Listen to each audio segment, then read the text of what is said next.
اعوذ باللہ من الشیطان الرجیم بسم اللہ الرحمن الرحیم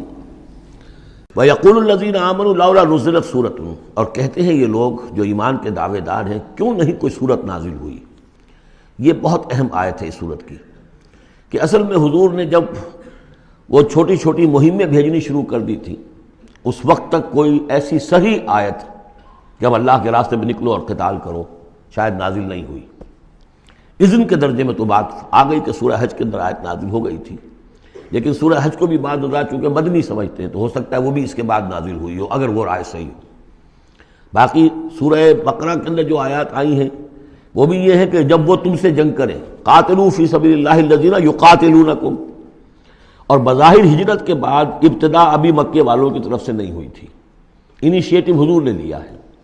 چھوٹے چھوٹے دستے آپ نے بھیجنے شروع کر دیے، ان کا گھیراؤ گویا کہ آپ کر رہے۔ ایک تو پولیٹیکل آئسولیشن آف قریش کہ جہاں بھی آپ گئے 4 مہموں میں تو آپ خود بھی تشریف لے گئے، 8 مہمات ہیں کل بدر سے پہلے، جن میں سے 4 میں آپ نے بھی شرکت فرمائی، اس لیے وہ غزوات کہلاتے ہیں۔ عام ہمارا خیال ہے کہ پہلا غزوہ جو ہے غزوہ بدر ہے، اس سے پہلے 8 ہیں مہمات، جن میں سے 4 سرایا ہیں جن میں حضور تشریف نہیں لے گئے، مسلمانوں کو آپ نے بھیجا،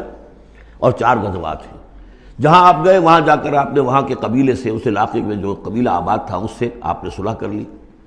اب یا تو وہ پہلے حلیف تھا قریش کا، اب حلیف بن گیا وہ حضور کا صلی اللہ علیہ وسلم، یا یہ کہ نیوٹرل بن گیا، اس نے کہا کہ نہ ہم آپ کی مدد کریں گے قریش کے خلاف، نہ قریش کی مدد کریں گے آپ کے خلاف۔ نتیجہ یہ ہوا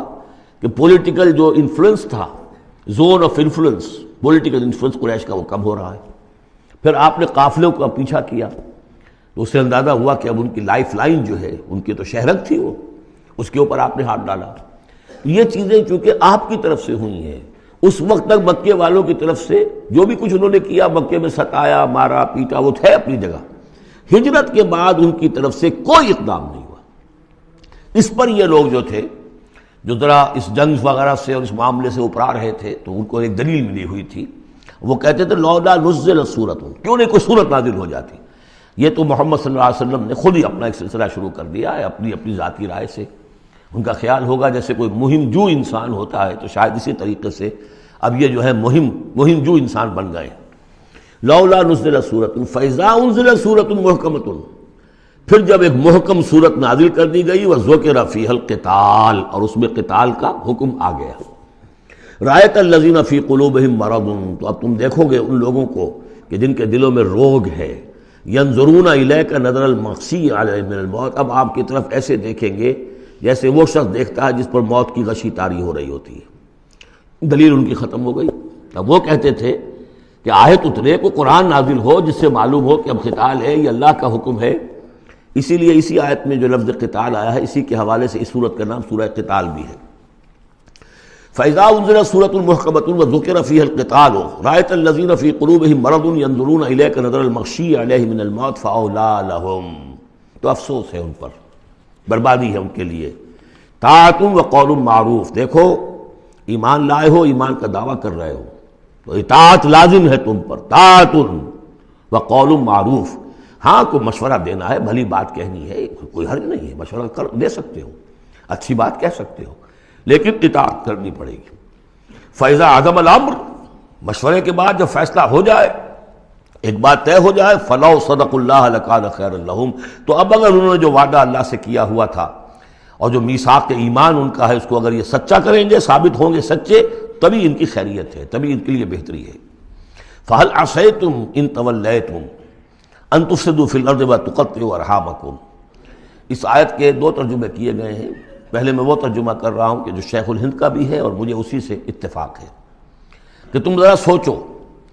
اگر جس حال میں اس وقت تم ہو، اگر تمہیں حکومت مل جائے، تم والی بن جاؤ، تمہیں یہاں اقتدار مل جائے اس جزیرہ نما عرب میں، تو تمہاری ابھی چونکہ پوری تربیت نہیں ہوئی ہے، خاص طور پر ظاہر بات ہے کہ جو انصار مدینہ تھے، ابھی ایمان لائے تھے، ان کی تربیت تو نہیں ہوئی، ان میں ایک بڑی تعداد ایسے لوگوں کی بھی شامل تھی، آپ کو معلوم ہے کہ جو منافق تھے۔ آخر غزوہ احد میں 1/3 نفری جو ہے وہ نکل کر چلی گئی تھی، تو معلوم ہوا کہ اس میں اتنی بڑی تعداد میں منافق بھی تھے۔ اگر اس حال میں تمہیں کہیں حکومت مل جائے تو تم کیا کرو گے؟ تفسدوا فی الارض، زمین میں فساد مچاؤ گے، وتقطعوا ارحامکم، اور اپنے رحمی رشتے کاٹو گے۔ یہ بات سمجھنی چاہیے ان جماعتوں کو بھی کہ جو چاہے اپنے دارشت میں دین کے لیے اقتدار حاصل کرنا چاہتی ہیں کہ ہم دین کو قائم کرنے کے لیے چاہتے ہیں کہ ہمارا غلبہ ہو، لیکن یہ کہ اگر وہ اپنے کارکنوں کی تربیت پر زور نہیں دیں گے، ان میں خلوص اور اخلاص اور للہیت، خالص اللہ کے لیے جو کرنا ہے اللہ کے لیے اور دین کے احکام کے مطابق، اگر ان جماعتوں کے کارکن جو ہیں وہ اس کی پوری تربیت یافتہ نہیں ہوں گے تو ہو سکتا ہے کہ بجائے اگر انہیں کہیں اختیار مل جائے تو بجائے کہ اصلاح کے اور فساد ہو جائے۔ اور پہلا فساد تو اس اعتبار سے کہ بہرحال وہ لوگ فاسق اور فاجر تھے، انہوں نے جو فساد مچایا سو مچایا، لیکن اگر دین کے نام پر کہیں فساد مچ جائے تو پھر دین بدنام ہو جائے گا۔ یہ ہے مضمون کہ جو یہاں اس آیت میں آیا ہے کہ ابھی تمہیں امتحانوں میں سے گزرنا پڑے گا، بھٹیوں میں سے نکلو گے تب تم ذرے خالص بنو گے اور کندن بنو گے۔ ایک ترجمہ یہ کیا گیا ہے ان تولیتم، مطلب اگر تم منہ موڑ لو گے، قتال نہیں کرو گے تو اس کا نتیجہ یہ نکلے گا کہ زمین میں فساد ہوگا اور تم اپنے رحمی رشتے قطع کرو گے۔ لیکن میرے نزدیک پہلا مضمون، یہ ترجمہ میں آپ کو پڑھ کر سنا رہا ہوں، شیخ الہند کا ہے، پھر تم سے یہ بھی توقع ہے کہ اگر تم کو حکومت مل جائے تو خرابی ڈالو ملک میں اور قطع کرو اپنی قرابتیں۔ مجھے اسی سے اتفاق ہے۔ اولئک الذین لعنہم اللہ فاصمہم واعمی ابصارہم، یہ وہ لوگ ہیں کہ جن پر اللہ تعالیٰ نے لعنت کی ہے اور انہیں بہرا بھی کر دیا ہے اور ان کی نگاہوں کو اندھا کر دیا ہے۔ افلا یتدبرون القرآن ام علی قلوب اقفالها، کیا یہ قرآن پر تدبر نہیں کرتے؟ قرآن پر تدبر کریں، اس کے بین السطور بھی تو پڑھیں۔ غلبہ دین کی جد و جہد میں یہ سارے مراحل آنے والے ہیں، یہ تو ان سے پہلے کہہ دیا گیا تھا، سورہ عنکبوت میں آ چکا تھا۔ احسب الناس ان یترکوا ان یقولوا آمنا وهم لا یفتنون، کیا لوگوں نے یہ سمجھا تھا کہ صرف یہ کہنے سے کہ ہم ایمان لائے انہیں چھوڑ دیا جائے گا اور بخش دیا جائے گا اور انہیں آزمایا نہیں جائے گا؟ وَلَقَدْ فَتَنَّا الَّذِينَ مِن قَبْلِهِمْ فَلَيَعْلَمَنَّ اللَّهُ الَّذِينَ صَدَقُوا وَلَيَعْلَمَنَّ الْكَاذِبِينَ، ہم نے تو ہمیشہ جو بھی ان سے پہلے تھے ان کو بھی آزمایا ہے، اور اللہ تو صاف کھول دے گا، واضح کر دے گا کہ کون حقیقت میں سچے مومن ہیں اور کون جھوٹ موٹ کے مومن بنے ہوئے ہیں۔ اور اسی صورت میں آگے بھی آ گیا فَلَيَعْلَمَنَّ اللَّهُ الَّذِينَ آمَنُوا وَلَيَعْلَمَنَّ الْمُنَافِقِينَ، اللہ تو بالکل دودھ کا دودھ پانی کا پانی جدا کر دے گا کہ اللہ تعالیٰ کھول دے گا کہ کون واقعی مومن اور کون منافق ہے۔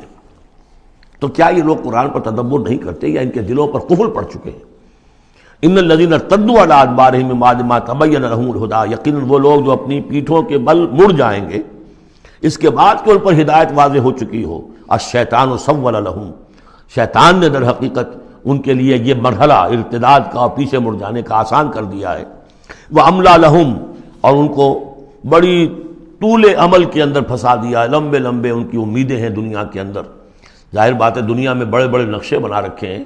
تو اب یہ میدان جنگ میں جاتے ہوئے تو انسان کترائے گا۔ ذَلِكَ بِأَنَّهُمْ قَالُوا لِلَّذِينَ كَرِهُوا مَا نَزَلَ اللَّهُ سَنُطِيعُكُمْ فِي بَعْضِ الْأَمْرِ، یہ اس لیے ہے کہ انہوں نے کہا ان لوگوں سے جنہیں ناپسند ہے وہ شے جو اللہ نے نازل کی۔ اللہ نے قرآن نازل کیا، یہ ناپسند کس کو تھا؟ قریش کو تھا، کفار کو اور یہود کو۔ تو یہ لوگ یہ ایمان تو لے آئے تھے، لیکن یہ کہ ان کے اندر وہ روگ تھا، دلوں میں وہ مرض تھا، وہ نفاق کی بیماری جڑ پکڑ چکی تھی۔ وہ یہ کہتے تھے ذالک بانہم قالوا للذین کرہوا ما نزل اللہ، جن لوگوں کو یہ اللہ کے اتاری ہوئی کتاب اور اللہ کے اتارے ہوئے احکام پسند نہیں آتے، ان سے جا کر ان کا سنطیعکم فی بعض الامر، کہ دیکھیے ہم اگرچہ ایمان تو لے آئے ہیں، اب محمد کی بات تو ہمیں ماننی ہے، لیکن ہم آپ کی بھی اطاعت جاری رکھیں گے، کچھ چیزوں کے اندر آپ کی بات پر ہم عمل کریں گے، آپ کا حکم مانیں گے، آپ یہ نہ سمجھیے کہ ہم نے آپ سے اپنا رشتہ بالکل توڑ لیا۔ منافق اسی کو کہتے ہیں کہ جس نے دونوں کے ساتھ جوڑا رکھنے کی اپنے آپ کو کوشش کی۔ مذبذبین بین ذالک لا الہ ہؤلاء ولا الہ ہؤلاء، ان کے پاس جاتے ہیں تو کہتے ہیں، اہل ایمان کے پاس آتے ہیں تو کہتے ہیں ہم ایمان لے آمنا، وَإِذَا خَلَوْا إِلَىٰ شَيَاطِینِهِمْ قَالُوا إِنَّا مَعَكُمْ إِنَّمَا نَحْنُ مُسْتَهْزِئُونَ وَاللَّهُ يَعْلَمُ إِسْرَارَهُمْ، اور اللہ تعالیٰ کو خوب معلوم ہے جو کچھ کی خفیہ باتیں کرتے ہیں جا کر۔ صدق اللہ العظیم۔